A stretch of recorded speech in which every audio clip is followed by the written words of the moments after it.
ನಮ್ಮ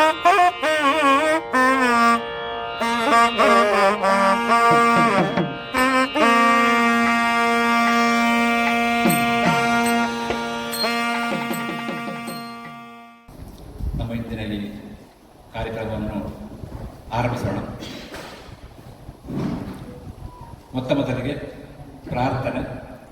ಗಣನಾಯಕಾಯ ಗಣದೇವತಾಯ ಗಣಾಧ್ಯಕ್ಷಾಯ ಧೀಮಹಿ ಗುಣಶರೀರಾಯ ಗುಣಮಂಡಿತಾಯ ಗುಣೇಶಾಯ ಧೀಮಹಿ.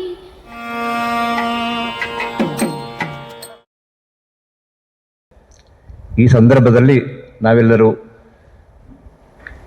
ಈ ದಿವ್ಯ ಪರಿಸರದಲ್ಲಿ ಸೇರಿಕೊಂಡು ಮುಂದಿನ ಕಾರ್ಯಕಲಾಪಗಳ ಬಗ್ಗೆ, ಮುಂದಿನ ಕಾರ್ಯಕ್ರಮದ ಬಗ್ಗೆ ವಿಶದವಾದ ಚರ್ಚೆಯನ್ನು ಮಾಡಿಕೊಂಡು ಶ್ರೀ ಗುರುಗಳ ಮಾರ್ಗದರ್ಶನದ ಪ್ರಕಾರ ನಾವು ಕೆಲಸವನ್ನು ಮಾಡಲಿಕ್ಕಿದ್ದೇವೆ. ಶ್ರೀ ಮಧುಸೂದನ್ ಅಯ್ಯರ್ ಧಾರ್ಮಿಕ ಮುಂದಾಳು ಉದ್ಯಮಿ ವೇದಿಕೆಯಲ್ಲಿದ್ದಾರೆ. ಅವರಿಗೂ ಕೂಡ ನಿಮ್ಮೆಲ್ಲರ ಪರವಾಗಿ ಆತ್ಮೀಯವಾದ ಸ್ವಾಗತ. ಅದೇ ರೀತಿ ಸಭೆಯಲ್ಲಿ ಸೇರಿರುವಂಥ ಎಲ್ಲ ಭಗವದ್ ಭಕ್ತರಿಗೂ ಆತ್ಮೀಯವಾದ ಸ್ವಾಗತವನ್ನು ಬಯಸುತ್ತೇನೆ. ಇದೊಂದು ಪುಣ್ಯಕ್ಷೇತ್ರ. ಇಂತಹ ಕ್ಷೇತ್ರದ ಜೀರ್ಣೋದ್ಧಾರ ಕಾರ್ಯವು ನಮ್ಮ ಜೀವಮಾನದ ದೊಡ್ಡ ಪುಣ್ಯ ಕಾರ್ಯ. ನಮ್ಮ ಸ್ಥಿರ ಠೇವಣಿಯು ಅಲ್ಲಿ ಸ್ಥಾಯಿಯಾಗಿ ಉಳಿಯುತ್ತವೆ. ಈ ಕ್ಷೇತ್ರದ ಜೀರ್ಣೋದ್ಧಾರಕ್ಕಾಗಿ ಅನೇಕ ಪ್ರಯತ್ನಗಳು, ಹೋರಾಟಗಳು ನಡೆದಿವೆ. ಸ್ವಾಮೀಜಿಯವರ ಪೂರ್ವಾಶ್ರಮದ ತಂದೆಯವರಾದ ದಿವಂಗತ ಶ್ರೀ ನಾರಾಯಣ ಕಿದಲಾಯರ ನೇತೃತ್ವದಲ್ಲಿ ಸಮಿತಿಯೊಂದು ರಚನೆಯಾಗಿತ್ತು. ಮಠಾಧೀಶರಾದ ಶ್ರೀ ಶ್ರೀ ಸಚ್ಚಿದಾನಂದ ಭಾರತಿ ಸ್ವಾಮೀಜಿಯವರ ಗೌರವಾಧ್ಯಕ್ಷತೆಯಲ್ಲಿ ಅಷ್ಟಮಂಗಲ ಪ್ರಶ್ನೆ ಚಿಂತನೆಯು ಖ್ಯಾತ ಜ್ಯೋತಿಷಿಗಳಾದ ಶ್ರೀ ಪದ್ಮನಾಭ ಶರ್ಮ ಬೇಳ ಇರಿಂಜಲಕೊಡ ಇವರಿಂದ ನಡೆಯಿತು.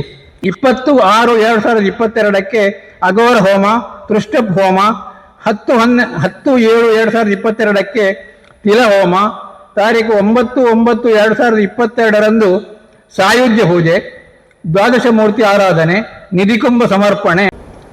ಈ ಒಂದು ದಶಕದ ನಾವು ಅವಲೋಕನ ಮಾಡಿದರೆ ಬಹಳಷ್ಟು ಕ್ಷೇತ್ರಗಳು ಜೀರ್ಣೋದ್ಧಾರವಾಗಿ ಬ್ರಹ್ಮಕಲಶ ನಡೆಯುತ್ತಿರುವಂಥ ವಿಚಾರ ನಮಗೆಲ್ಲ ತಿಳಿದಂಥದ್ದು. ಹಾಗಿರುವಾಗ ಸಾಮಾನ್ಯ ವಾರಕ್ಕೆ ಒಮ್ಮೆ ನಾನು ಮಂಗಳೂರಿಂದ ಕಾಸರಗೋಡಿಗೆ ವಿವಿಧ ಕ್ಷೇತ್ರಗಳ ಜೀರ್ಣೋದ್ಧಾರ ಅಥವಾ ಬ್ರಹ್ಮಕಲಶೋತ್ಸವ ಪ್ರಕ್ರಿಯೆಯಲ್ಲಿ ಭಾಗವಹಿಸಲಿಕ್ಕೂ ಮೇಲ್ನೋಟಕ್ಕೂ ನಾನು ಇದೇ ರಸ್ತೆಯಲ್ಲಿ ಬರ್ತಾ ಇರುವಾಗ ಒಂದು 3 ವರ್ಷಗಳ ಹಿಂದೆ ಮಸೀದಿಯ ಪಕ್ಕದಲ್ಲಿ ಒಂದು ಶೇಡ್ ನೆಟ್, ಪಚ್ಚೆ ಬಣ್ಣದ ನೆಟ್ ಹಾಕಿ ಕಾಣಿಸ್ತಾ ಇತ್ತು. ನಾನೇನಾದರೂ ಹತ್ತಿರದ ಪ್ರಾರ್ಥನಾ ಮಂದಿರದ ಏನಾದರೂ ಅಭಿವೃದ್ಧಿ ಕೆಲಸಗಳಾಗಿರ್ಬೋದು ಅಂತೇಳಿ ನಾನು ಅದನ್ನು ಅಷ್ಟು ಗೋಚರ ಮಾಡಿರಲಿಲ್ಲ. ಮತ್ತು ನೋಡುವಾಗ ಅದೇ ಥರ ಅದರಲ್ಲಿ ಹಿಂದೂ ಸಮಾಜದ ಕೆಲವರು ಹೋಗಿ ಪ್ರಾರ್ಥನೆ ಮಾಡುವಂಥ ಒಂದು ದೃಶ್ಯವೂ ಕಂಡಿತ್ತು. ಅಲ್ಲೂ ಕೂಡ ನನಗೆ ಗೊಂದಲವಾಯಿತು. ಆದರೂ ಒಂದು ದಿನ ನಾನು ಸ್ವಲ್ಪ ವೇಗದಲ್ಲಿ ಬಂದೆ. ನನ್ನ ಕಾರ್ಯಕ್ರಮಕ್ಕಿಂತ ಒಂದು ಅರ್ಧ ಗಂಟೆ ಮೊದಲು ಬಂದೆ.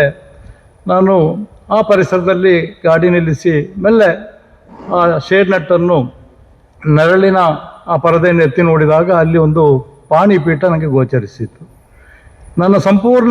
ನನ್ನ ವಿಚಾರ ಏನಿತ್ತು ಅಂತ ಹೇಳಿದರೆ, ಅದು ಈ ಸಮಾಜಕ್ಕೆ, ಹಿಂದೂ ಸಮಾಜದ ಕೆಲಸಗಳು ನಡೀತಾ ಇರಲಿಕ್ಕಿಲ್ಲ. ಯಾಕೆಂದರೆ ಬಹಳ ಕಮ್ಮಿ ಈಗ ಭಾಗದಲ್ಲಿ ಹಿಂದೂ ಚಟುವಟಿಕೆಗಳು ಅಥವಾ ಕ್ಷೇತ್ರಗಳ ಅಭಿವೃದ್ಧಿಗಳೆಲ್ಲ ಬಹಳ ಕಮ್ಮಿ.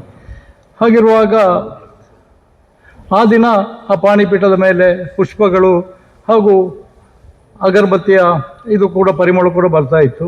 ಬಹಳ ಆಶ್ಚರ್ಯ ಆಯಿತು ನನಗೆ. ಒಮ್ಮೆ ರೋಮಾಂಚನವೂ ಆಯಿತು. ಹೇಗೆ ಇದರೊಳಗೆ ಹೋಗುವುದಾ, ಅಲ್ಲ ಇದಕ್ಕೇನಾದರೂ ಇಂತಹ ಏನಾದರೂ ಚೌಕಟ್ಟಿನ ಒಳಗೆ ನಿಲ್ಲಬೇಕಾ, ಹೊರಗೆ ಹೋಗ್ಬೇಕಂತ ನನಗೆ ಗೊತ್ತಾಗಲಿಲ್ಲ. ಆದರೂ ಆ ಪರದೆಯನ್ನು ಸರಿಸಿ ನಾನು ಒಳಗೆ ಹೋಗಿ ಒಂದು 10 ನಿಮಿಷದಲ್ಲಿ ಪ್ರಾರ್ಥನೆ ಮಾಡಿ, ಇದಕ್ಕೆ ಸಂಬಂಧಪಟ್ಟವರು ಯಾರು ಅಂತ ನನಗೆ ಗೊತ್ತಿಲ್ಲ. ಮತ್ತು ಅಲ್ಲಿಯ ಪರಿಸರದವ್ರ ಕೇಳಿದಾಗ ನವೀನ್ರ ನಂಬರ್ ಕೊಟ್ಟರು.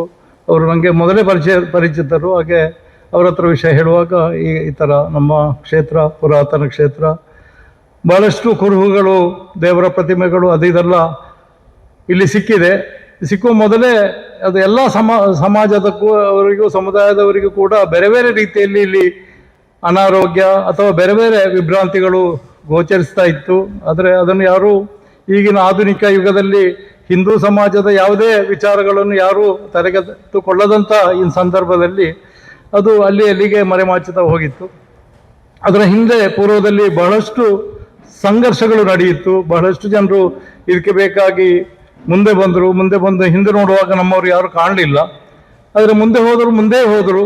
ಕೆಲವರಿಗೆ ಸ್ಟೇಷನ್ನಲ್ಲಿ ಪೊಲೀಸ್ ಸ್ಟೇಷನ್ದು ಅಥವಾ ಬೇರೆ ಬೇರೆ ಕೇಸುಗಳು ಅದು ಇದೆಲ್ಲ ಆದರೂ ಕೂಡ ಮಹಾವಿಷ್ಣುವಿನ ಒಂದು ಅನುಗ್ರಹದಿಂದ ಮುಂದೆ ಬಂದು ಅದು ಕ್ಷೇತ್ರದ ಜೀರ್ಣೋದ್ಧಾರದ ಪ್ರಕ್ರಿಯೆಗಳು, ಅಷ್ಟಮಂಗಲ ಪ್ರಶ್ನೆಗಳು ಬೇರೆ ಬೇರೆ ವಿಧದಲ್ಲಿ ನೋಡುವಾಗ ನಿಜವಾಗಿ ಮೂಲದಲ್ಲಿ ಅಲ್ಲಿ ದೇವರ ಸಾನ್ನಿಧ್ಯ ಇದೆ ಅಂತ ಗೋಚರಿಸಿತು. ಅದೇ ರೀತಿಯಲ್ಲಿ ಸುತ್ತಮುತ್ತಲಿನವರು ಆರ್ಥಿಕವಾಗಿ ಬಹಳಷ್ಟು ಗಟ್ಟಿ ಅಲ್ಲದಿದ್ದರೂ ಕೂಡ ಮಾನಸಿಕವಾಗಿ ಗಟ್ಟಿತನದಿಂದ ಕ್ಷೇತ್ರದ ಅಭಿವೃದ್ಧಿ ವಿಚಾರದಲ್ಲಿ ಒಂದು 3 ವರ್ಷಗಳ ಹಿಂದೆ ನಾನು ತಿಳಿಯುವ ಮಟ್ಟಿಗೆ ನಾನು ಅಲ್ಲಿ ಬಂದ ನಂತರ ಒಂದು 3 ವರ್ಷದ ನಂತರ ಕೆಲಸಗಳು ಸಂಪೂರ್ಣವಾಗಿ ನಡೀತಾ ಇತ್ತು. ನನಗೆ ಯಾವ ರೀತಿಯಲ್ಲಿ ನನಗೆ ಸಹಕಾರ ಮಾಡಬೇಕು ಕ್ಷೇತ್ರಕ್ಕೆ, ನಾನಾಗಿ ದೈಹಿಕವಾಗಿ ನನಗೆ ಬಂದು ಇಲ್ಲಿ ಸಹಕಾರ ಮಾಡುವಂಥ ಸಮಯವಿಲ್ಲ. ನಾನು ಹತ್ತಿರದಲ್ಲಿ ಕೂಡ ವಾಸ ಮಾಡುವನಲ್ಲ. ಆದರೆ ಒಂದು ನಿಶ್ಚಿತ ಒಂದು ಮೊಬೈಲನ್ನು ಅಮೌಂಟನ್ನು ನಾನಲ್ಲಿ ಪ್ರತಿ ತಿಂಗಳು ನನ್ನ ಕಾಣಿಕೆಯಾಗಿ ನಾನು ಕೊಡುವ ಅಂತ ಹೇಳಿದೆ. ಅದು ಬ್ರಹ್ಮಕಲಶದವರೆಗೆ ಕೊಡ್ತೇನೆ ಅಂತ ಹೇಳಿದ್ದೇನೆ. ಆದರೆ ಬಹಳ ಸಂತೋಷದ ವಿಷಯ, ಬ್ರಹ್ಮಕಲಶ ಹತ್ತಿರ ಆಗ್ತಾ ಇದೆ. ಸಮಸ್ಯೆಗಳನ್ನು ಎದುರಿಸಿ ಆರ್ಥಿಕ ಸಂಕಷ್ಟವನ್ನು ಪರಿಹರಿಸಿ ನಾವು ಈ ಕಾರ್ಯವನ್ನು ಮುಂದುವರಿಸ್ತಾ ಇದ್ದೇವೆ. ಈಗಾಗಲೇ ಆಗಿರುವಂತಹ ಕಾಮಗಾರಿಯನ್ನು ನೀವು ಗಮನಿಸಿರಬಹುದು. ಸುತ್ತುಗೋಪುರದ ಕೆಲಸ ಪೂರ್ತಿಯಾಗಿ ಒಳಗಿನ ಸುತ್ತು ಚಾವಡಿಯ ಮತ್ತು ಅಂಗಣದ ಒಳಗೆ ಗ್ರಾನೈಟ್ ಹಾಕುವಂಥ ಕೆಲಸ ಒಂದು ಬಾಕಿ ಇದೆ. ಹೊರಗಿನ ಆವರಣ ಗೋಡೆಯ ಕೆಲಸ ಬಾಕಿ ಇದೆ. ಹೊರಾಂಗಣದ ಕೆಲಸ ಬಾಕಿ ಇದೆ ಅಂತ ಒಂದು 70% ಆಗಿದೆ ಅಂತ ನನಗೆ ಹೇಳುವುದಕ್ಕೆ ಯಾವುದೇ ಸಂದೇಹ ಇಲ್ಲ. ಈ ದೃಷ್ಟಿಯಲ್ಲಿ ನಾವು ಆ ನೋಟಿಸ್ನಲ್ಲೊಂದು ವಿನಂತಿಯನ್ನು ಪ್ರಕಟಪಡಿಸಿದ್ದೇವೆ. ಸುತ್ತುಗೋಪುರದ ಒಳಗೆ ಗ್ರಾನೈಟ್ ಹಾಸುವರೆ ಊರ ಭಕ್ತಾದಿಗಳ ಸಹಕಾರ ನಮಗೆ ಬೇಕು ಅಂತೇಳಿ ಎಲ್ಲರೂ ಅದನ್ನು ಗಮನಿಸಬಹುದು ಅಂತೇಳಿ ನಾನು ಕೇಳಿಕೊಡ್ತಾ ಇದ್ದೇನೆ. ಭಕ್ತಾದಿಗಳು ತಮ್ಮಿಂದಾಗುವ ರೀತಿಯಲ್ಲಿ ಸಹಕರಿಸಬೇಕು ಅಂತೇಳಿ ಇಲ್ಲಿ ಪ್ರತ್ಯೇಕವಾಗಿ ನಾನು ಕೇಳಿಕೊಳ್ಳುವಂಥದ್ದು. ಅದೇ ರೀತಿಯಲ್ಲಿ ಬ್ರಹ್ಮಕಲಶ ಪ್ರತಿಷ್ಠಾ ಬ್ರಹ್ಮಕಲಶದ ಆಚರಣೆ ಮಾಡಬೇಕಿದ್ದರೆ ಒಂದು ಬೃಹತ್ತಾದ ಸಮಿತಿಯ ರಚನೆ ಆಗಬೇಕು. ಊರ ಪರ ಊರ ಭಕ್ತರ ಸಹಕಾರ ಬೇಕು. ಒಳ್ಳೆಯ ಒಂದು ಸಮಿತಿ ಬೇಕು. ಅದನ್ನು ಕೂಡ ನಾವಿಲ್ಲಿ ರೂಪೀಕರಿಸಲಿಕ್ಕಿದ್ದೇವೆ. ಆ ದೃಷ್ಟಿಯಲ್ಲಿ ಮುಂದಿನ ಕಾರ್ಯಭಾರ ಸಮಿತಿಯ ರೂಪೀಕರಣ. ನಾವು ಈಗಾಗಲೇ ಗುರುಗಳ ನಿರ್ದೇಶನ ಹಾಗೂ ಮಾರ್ಗದರ್ಶನ ಪ್ರಕಾರ ಒಂದು ಸಮಿತಿಯ ಪ್ಯಾನಲ್ ತಯಾರಿಸಿದ್ದೇವೆ.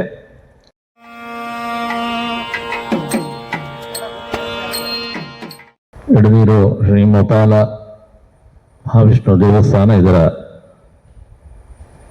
ಬ್ರಹ್ಮ ಕಲಶೋತ್ಸವ ಸಮಿತಿಯ ರೂಪೀಕರಣ ಮತ್ತು ಅದರ ಬಗ್ಗೆ ಒಂದು ಸಮಾಲೋಚನಾ ಸಭೆ ಇವತ್ತು ಇಲ್ಲಿ ನಡೀತಾ ಇದೆ. ಈಗಾಗಲೇ ವರದಿ ವಾಚನದಲ್ಲಿ ಅದರ ಬಗ್ಗೆ ಬಹಳ ವಿವರವಾಗಿ ಅದರ ಐತಿಹ್ಯ ಇರಬಹುದು, ಅದು ಆಮೇಲೆ ಈ ಮಟ್ಟಕ್ಕೆ ಬಂದು ನಿಲ್ಲುವಂತಹ ಒಂದು ಅದರ ಬೆಳವಣಿಗೆ ಇರಬಹುದು, ಅದರ ಬಗ್ಗೆ ಎಲ್ಲ ಅವರು ತಿಳಿಸಿದರು. ಹಾಗಿರುವಾಗ ಬ್ರಹ್ಮಕಲಶದ ಸಮಯದಲ್ಲಿ ನಾವು ಏನು ಮಾಡಬೇಕು ಅದನ್ನು ಕಟ್ಟುನಿಟ್ಟಾಗಿ ಮಾಡಿಕೊಂಡು ಅದರೊಂದಿಗೆ ಭಜನೆ ಸಾಂಸ್ಕೃತಿಕ ಕಾರ್ಯಕ್ರಮ ಕೂಡ ಹೊಂದಿಸಿಕೊಂಡು ಮುಂದಿನ ನಿರ್ವಹಣೆಗೆ ಆಗುವಂತಹ ಒಂದು ವ್ಯವಸ್ಥೆಯನ್ನು ಕೂಡ ನಾವು ಮಾಡಿಕೊಳ್ಳುವುದು ನಮ್ಮ ಜವಾಬ್ದಾರಿ. ಆ ನಿಟ್ಟಿನಲ್ಲಿ ಎಲ್ಲ ಭಕ್ತರು ಕೂಡ ಇದರಲ್ಲಿ ಮನಸ್ಸನ್ನು ಮಾಡಬೇಕು. ಈಗಾಗಲೇ ನಾವು ಅದರ ಕೊನೆಯನ್ನು ಮುಟ್ತಾ ಇದ್ದೇವೆ. ಅದನ್ನು ಪೂರ್ತಿಗೊಳಿಸಿ ಅದರ ಬ್ರಹ್ಮಕಲಶೋತ್ಸವಾದಿ ಕಾರ್ಯಕ್ರಮ ಮಾಡುವಂತಹ ಜವಾಬ್ದಾರಿ ನಮ್ಮದು. ಇವತ್ತು ಜವಾಬ್ದಾರಿಯನ್ನು ಅದರ ಅಧ್ಯಕ್ಷರಾಗಿ ಮಸೂದನಯ್ಯ ಅವರಿಗೆ, ನಮ್ಮ ಆತ್ಮೀಯ ಅಭಿಮಾನಿಗಳು, ಜಿಲ್ಲೆಯಲ್ಲಿ ಬಹಳಷ್ಟು ದೇವಸ್ಥಾನಗಳ ಇಂತಹ ಕೆಲಸದಲ್ಲಿ ತಮ್ಮನ್ನು ತೊಡಗಿಸಿಕೊಂಡವರು ಅಂತ ಈ ಸಮಿತಿಯ ಜೀರ್ಣೋದ್ಧಾರ ಸಮಿತಿಯ ಎಲ್ಲ ಇಷ್ಟರವರೆಗೆ ನಡ್ಕೊಂಡು ಬರಲಿಕ್ಕೆ ಅದರ ಜವಾಬ್ದಾರಿ ವಹಿಸಿಕೊಂಡಂತಹ ಎಲ್ಲ ಇದರ ಕಾರ್ಯಕರ್ತ ಬಂಧುಗಳನ್ನು ಈ ಸಂದರ್ಭದಲ್ಲಿ ನಮ್ಮ ಆರಾಧ್ಯ ಮೂರ್ತಿಗಳಾದಂಥ ಶ್ರೀ ದಕ್ಷಿಣಾಮೂರ್ತಿ ಗೋಪಾಲಕೃಷ್ಣ ಸ್ವಾಮಿ ಆಯುರಾರೋಗ್ಯ ಭಾಗ್ಯಗಳನ್ನು ಕೊಟ್ಟು ಸಲಹೆ ಅನ್ನೋದಾಗಿ ವಿಶೇಷವಾದಂತಹ ಪ್ರಾರ್ಥನೆ ಸಲ್ಲಿಸ್ತಾ ಮತ್ತೊಮ್ಮೆ ನಾವು ಏನು ಕಂಡಂತಹ ಕನಸು ಅದು ನೆನಸಾಗ್ತಾ ಇದೆ. ಅದಕ್ಕೆ ಇರುವಂತಹ ಎಲ್ಲ, ಅದನ್ನು ನೆನಸು ಮಾಡ್ಲಿಕ್ಕಿರುವಂತಹ ಎಲ್ಲ ಶಕ್ತಿಯನ್ನು ಆ ಭಗವಂತ ನೀಡಲಿ.